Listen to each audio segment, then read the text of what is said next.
عند حضرت طه اشفع لنا یا اوجہ الشفعاء نظرت الى بلاد اللہ جمعا کخردلۃ علی حکم اتصالی۔ جس نے سب کچھ نبی پر فدا کر دیا اس کی حب رسالت پہ لاکھوں سلام۔ غازی ملت ہیں وہ ممتاز حسین، ان کی جرت شجاعت پہ لاکھوں سلام۔ کیا دبے جس پہ حمایت کہو پنجہ تیرا،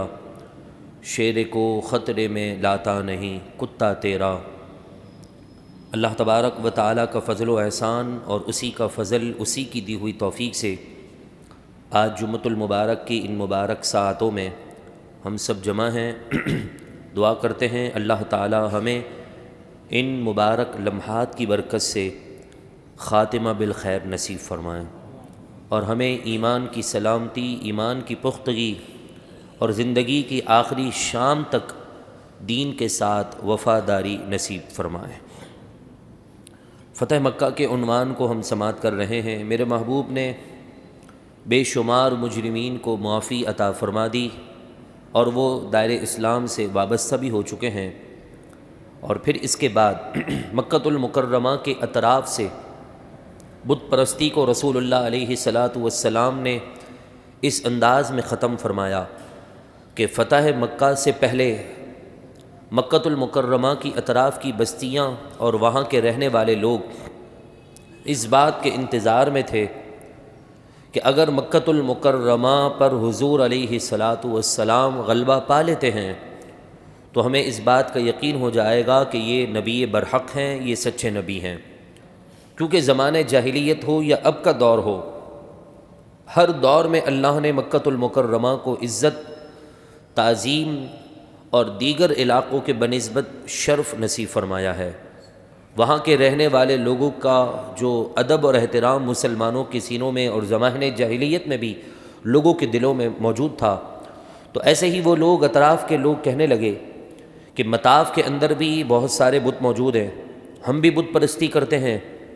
خانہ کعبہ کے اندر بھی 360 بت پڑے ہوئے ہیں، تو یقیناً یہ لوگ حق پر ہوں گے۔ اس لیے اطراف کے لوگ بھی بت پرستی کیا کرتے تھے۔ جب رسول اللہ علیہ والسلام نے مکے کو فتح کر لیا اور فتح مکہ کے بعد اطراف کی بستیوں کو اس بات کا علم ہوا کہ اب محبوب صلی اللہ علیہ وسلم نے مکے کو فتح کر لیا ہے، تو جس دن فتح مکہ ہوا، بعض کہتے ہیں 18 تاریخ کو، یعنی رمضان المبارک کی 18 کو، بعض 17 کو، اور اتفاقی فیصلہ یہی ہے کہ اکثر تاریخ کی کتابوں میں اور حدیث کی کتابوں میں یہی بات موجود ہے کہ 20 رمضان المبارک کو فتح مکہ ہوئی ہے۔ تو الغرض رمضان المبارک میں جب اللہ تعالیٰ نے مکے کو فتح نصیب فرمائی اور اس کے بعد جو اطراف کے لوگ مسلمان ہو گئے، تو ان میں کچھ ایسے لوگ بھی تھے جو رسول اللہ علیہ والسلام کی رحمت سے بہت دور جا چکے تھے، وہ عقید جہاں صلی اللہ علیہ وسلم کے رحمت کے قریب نہیں آئے تھے۔ جیسا کہ ان میں سے ایک شخص جن کا نام حضرت اکرمہ بن ابو جہل، ابو جہل حضور علیہ والسلام کے چاچا تھا، اور آپ کے بیٹے حضرت اکرمہ رضی اللہ تعالیٰ عنہ، وہ بھی اپنے والد کے نقش قدم پر چلتے ہوئے اسلام کے بڑے دشمن تھے۔ ایک آنکھ بھی رسول اللہ علیہ والسلام کو یہ پسند نہیں کرتے تھے، اس قدر حضور سے دشمنی، حضور سے نفرت، چاچا کا بیٹا ہونے کے باوجود بھی خاندانی اور یہ عصبی اور دینی جنگ، نفرت ان کے سینوں میں کوٹ کوٹ کر بھری ہوئی تھی۔ جب اللہ تبارک و تعالی نے اسلام کو فتح نصیب فرمائی، مکۃ المکرمہ فتح ہو چکا ہے، تو اس کے بعد یہ وہاں سے بھاگ کر یمن چلے گئے۔ تو آپ کی اپنی زوجہ حضرت ام حکیم رضی اللہ تعالی عنہ حضور کے پاس آئی اور کہنے لگے، آپ کے چاچا کے بیٹے اور میرے شوہر اکرمہ آپ کے ڈر کی وجہ سے وہ یمن چلے گئے ہیں، آپ انہیں امن عطا فرما دیجئے۔ رسول اللہ علیہ والسلام نے فرمایا، وہ تو میرا بھائی ہے، میں تو بھائی کرنے کے لیے آیا ہوں، وہ تو میرا رشتے میں بھی اور خون میں بھی میرا اپنا ہے، میں اس پر کیوں تلوار اٹھاؤں گا؟ جاؤ، میں نے اسے امان عطا کر دی ہے کہ اسے کہہ دینا کہ محمد صلی اللہ علیہ وسلم کی جانب سے تمہیں سلامتی کا پیغام مل چکا ہے۔ جب حضرت ام حکیم رضی اللہ تعالی عنہا نے یہ بات سنی تو خوشی سے مسرت ہو گئیں اور وہاں سے فوراً نکل کر یمن کی طرف چلی گئیں، اور خود رسول اللہ علیہ صلاۃ والسلام کا یہ پیغام حضرت ام حکیم نے اپنے شوہر اکرمہ کو سنایا۔ وہ بھی حیران تھے کہ مجھے کیا محمد نے معاف کر دیا ہے، کہ اپنی ماضی پر غور کرتے تھے کہ میں اپنے باپ کے نقش قدم پر چل کر کس طرح دین کے ماننے والوں کو ستاتا تھا اور رسول اللہ علیہ صلاۃ والسلام کو کس قدر پریشان کرتا تھا۔ مجھے میرے محبوب نے معاف کر دیا، میرے بھائی نے مجھے معاف کر دیا، اس عظیم انسان نے محمد نے مجھے معاف کر دیا ہے۔ اس کے جواب میں جو ہے وہ حضرت ام حکیم کہنے لگی کہ ہاں، محمد الرسول اللہ نے تمہیں بھی معاف کر دیا ہے، اور مکۃ المکرمہ میں جتنے بڑے بڑے مجرم موجود تھے جنہوں نے زمانہ جاہلیت میں ظلم کی حد پار کر دی تھی، اللہ تبارک و تعالی نے اور اس کے محبوب نے انہیں معاف کر دیا ہے۔ حضرت اکرمہ خوشی کے مارے جھومنے لگے اور فوراً یمن سے مدینے کی طرف سفر اختیار کرتے ہیں۔ جیسے ہی رسول اللہ علیہ صلاۃ والسلام انہیں دیکھتے ہیں اور حضرت اکرمہ رسول اللہ کا دیدار کرتے ہیں، دونوں کے درمیان جو محبت کا پیغام تھا، وہ تاریخ نے جو الفاظ نقل کیے ہیں وہ یہ ہیں کہ حضرت اکرمہ خوشی خوشی حضور کی طرف بڑھ رہے ہیں، حضور بھی خوشی خوشی اپنے بھائی اکرمہ کی طرف بڑھ رہے ہیں۔ اس قدر حضور تیزی کے ساتھ ہیں کہ حضور کے کندھے پر چادر تھی، وہ بھی تیزی کے چلنے کی وجہ سے گر چکی تھی۔ یہ میرے محبوب کی رحمت للعالمین کی ایک جھلک ہے۔ دونوں کی آپس میں ملاقات ہوئی اور ملاقات کے ساتھ میرے محبوب نے انہیں پھر سے کلمہ پڑھایا اور وہ دائرہ اسلام میں داخل ہو کر صحابی کے مرتبے اور مقام کو پہنچ چکے تھے۔ اب کوئی ابو جہل کی وجہ سے حضرت اکرمہ کو لعن طعن کرے، وہ ایک ہی جملہ اس کے لیے ہے کہ وہ انسان کہلانے کا بھی حقدار نہیں ہے، اسے دنیا آخرت سب کا سور اور جہنمی کتا ہی کہا جا سکتا ہے۔ اس کے علاوہ صفوان بن امیہ، یہ امیہ بن خلف کے بیٹے تھے، یہ بھی اپنے والد کے نقش قدم پر چلتے ہوئے زمانہ جاہلیت میں اور اسلام آنے کے بعد بھی فتح مکہ سے قبل رسول اللہ علیہ صلاۃ والسلام اور مسلمانوں سے سخت نفرت رکھتے تھے۔ حضور علیہ صلاۃ والسلام سے نفرت میں انہوں نے کوئی حد ایسی نہ تھی جو پار نہ کی ہو، لیکن حضرت عمیر بن وہب رضی اللہ تعالی عنہ نے بارگاہ رسالت میں آ کر ان کی سفارش پیش کی اور عرض کی کہ یا رسول اللہ صلی اللہ علیہ وسلم، قریش کے بڑے بڑے سردار ایمان لے آ چکے ہیں جو آپ کے اس وقت میں موجود ہیں، مگر ایک رئیس، ایک مالدار شخص، عزت دار شخص اپنے وطن اور اپنے علاقے میں جو عزت دار سمجھا جاتا تھا، وہ آپ کے ڈر کی وجہ سے اس شہر کو چھوڑ کر کہیں اور چلا جا چکا ہے، وہ جدہ چلے گئے ہیں، آپ انہیں بھی امن کا پیغام عطا کر دیجئے۔ رسول اللہ علیہ صلاۃ والسلام نے فرمایا کہ اے عمیر، میں نے تمہاری خاطر انہیں معاف کر دیا ہے، انہیں بھی سلامتی کا پیغام دے دیتا ہوں۔ پھر حضرت عمیر رضی اللہ تعالی عنہ نے عرض کی کہ یا رسول اللہ، میری بات صفوان نہیں مانیں گے، کیونکہ انہیں اپنی ماضی یاد آئے گی کہ انہوں نے کیا کیا کیا ہے۔ ایسا نہ ہو کہ عمیر جا کر انہیں پیغام دے اور صفوان یہ سمجھے کہ میرے ساتھ کوئی چالاکی کر رہا ہے اور مجھے مدینے لے جا کر کوئی اور کام اتروانا چاہتا ہے، تو آپ کوئی نشانی کے طور پر چیز عطا فرما دیجئے۔ اسے کہتے ہیں اپنی ذات کے لیے معاف کرنا۔ کتنے بڑے دشمن ہیں کہ راستوں میں کانٹے بچھائے، ہڈیاں ماری، آپ کی بچیوں کے حمل کو ضائع کر دیا، لیکن میرے محبوب نے کس قدر امن کا پیغام دیا ہے، اور امن کے پیغام کے ساتھ ساتھ غیرت کا بھی درس دیا ہے کہ جہاں ان لوگوں کو معافی مل رہی ہے، وہاں خالد بن ولید کو، حضرت علی کو اور دیگر مجاہدین کو اور جان نثار صحابہ اور وہ میرے محبوب کے غلام، انہیں یہ پیغام دیا جا رہا ہے کہ فلاں بندہ ابن قتل، فلاں بندہ جہاں بھی ملے اسے قتل کر دینا۔ ان واقعات کو بھی ہم سماعت کریں گے، کیونکہ انسان کو صرف امن کی باتیں پڑھا کر آج ہماری غیرت کو ختم کر دیا ہے۔ یہ یہودیوں کی بہت بڑی سازش ہے۔ قرآن مجید فرقان حمید کی تقریباً 6600 سے زیادہ آیتیں ہیں، اور ان 6600 سے زائد آیتوں میں لفظ امن صرف 3 مقام پر ہے۔ ایک پہلے پارے کے اندر ہے، ایک 13ویں پارے کے اندر ہے، اسی طرح 3 جگہ پر امن کے لفظ موجود ہیں، مگر اس کے علاوہ 4000 سے زیادہ آیتیں جن میں جہاد کا ذکر موجود ہے، تلوار اٹھانے کا حکم موجود ہے۔ جب میرے محبوب علیہ الصلاۃ والسلام اس دنیا سے ظاہری پردہ فرما چکے تھے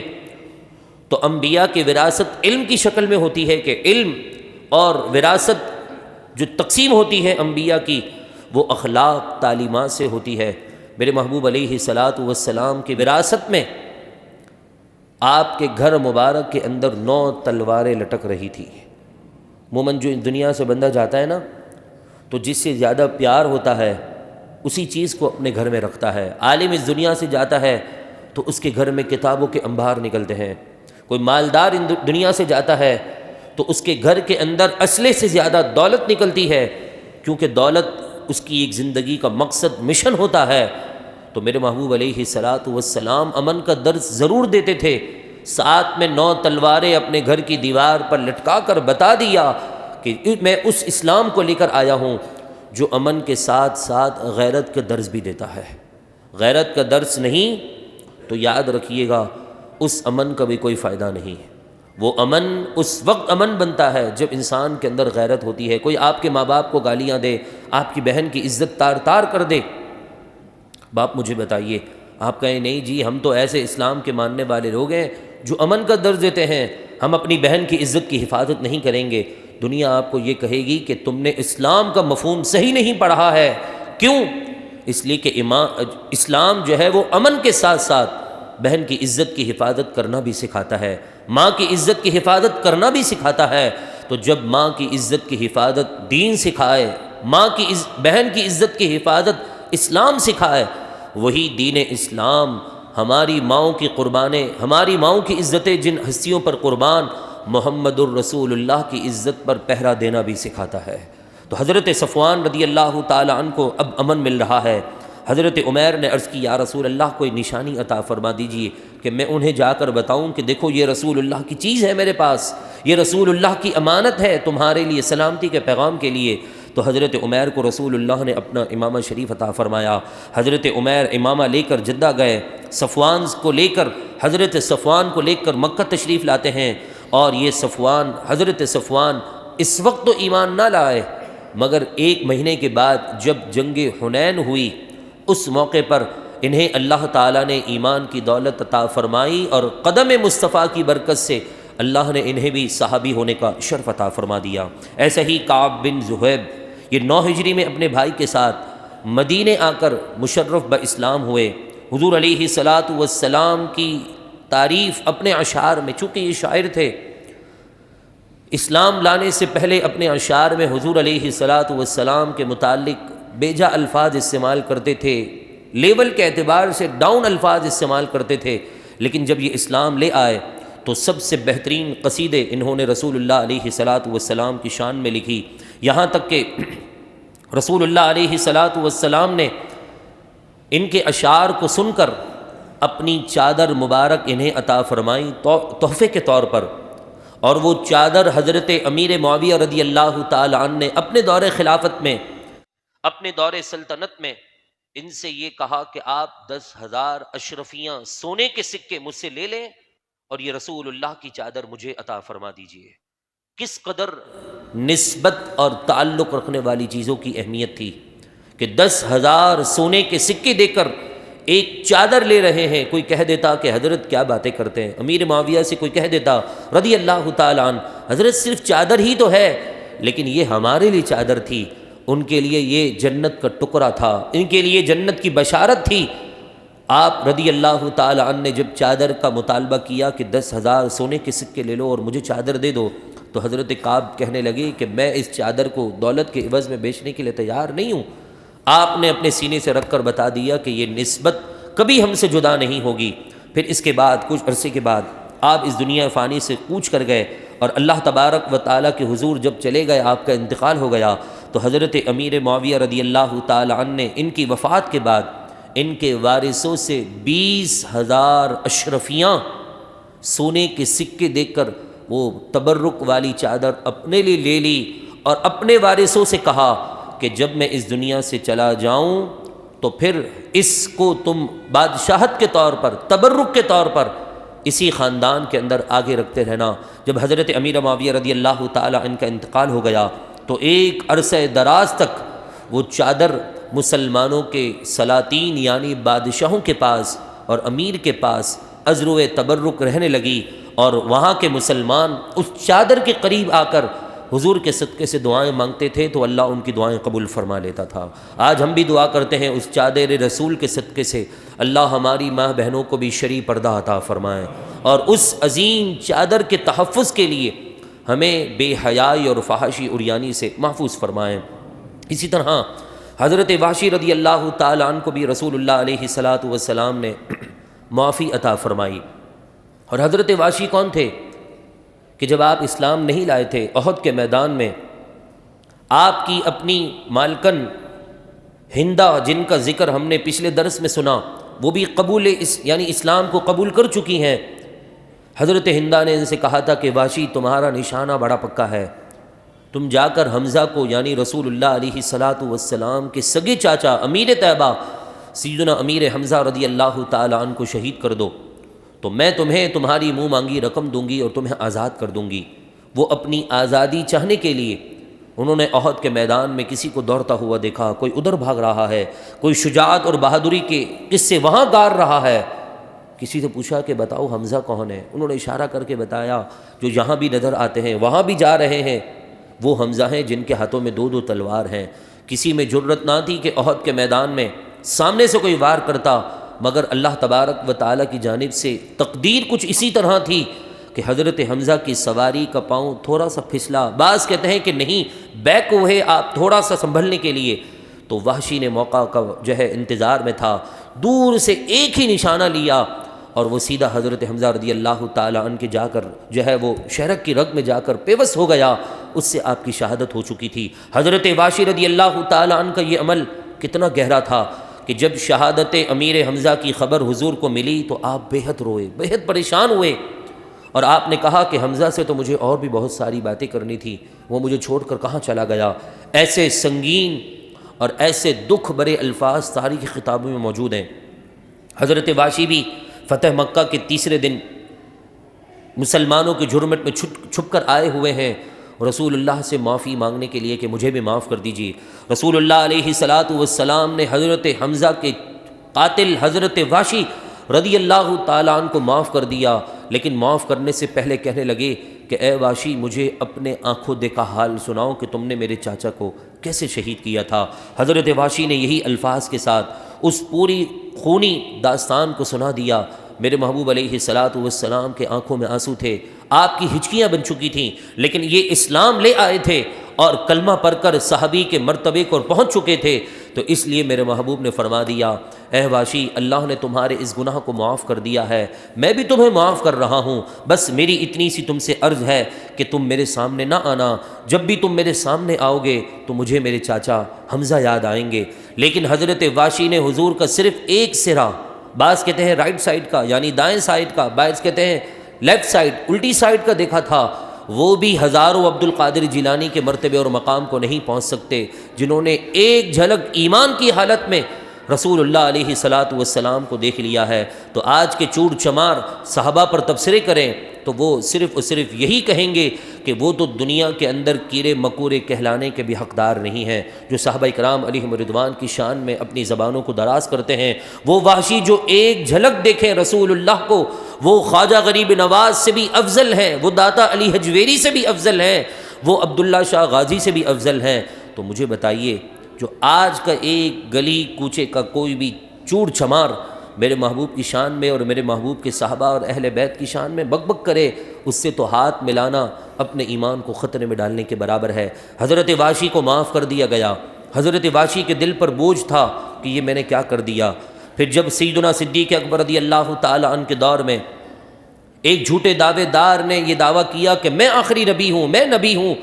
حضرت صدیق اکبر نے سارے مسلمانوں کا رخ اس کی طرف پھیر دیا۔ وہ مسلمہ بن کذاب، وہ جھوٹوں کا بہت بڑا سردار، اس کے مقابلے میں صدیق اکبر نے بہت بڑی فوج تیار کی، اس میں حضرت وحشی بھی موجود تھے۔ وہی نیزہ لے کر آئے جس نیزے سے آپ نے حضرت حمزہ کو شہید کیا تھا، آپ نے اسی جنگ کے اندر ایک ہی نشانہ لے کر اس کذاب جھوٹے نبی، جھوٹے نبوت کے دعوے دار کا کام تمام کر دیا۔ اور آپ اکثر یہ بات کہا کرتے تھے قتلت خیر الناس فی الجاہلیتی، زمانہ جاہلیت میں نے سارے لوگوں میں سب سے بہتر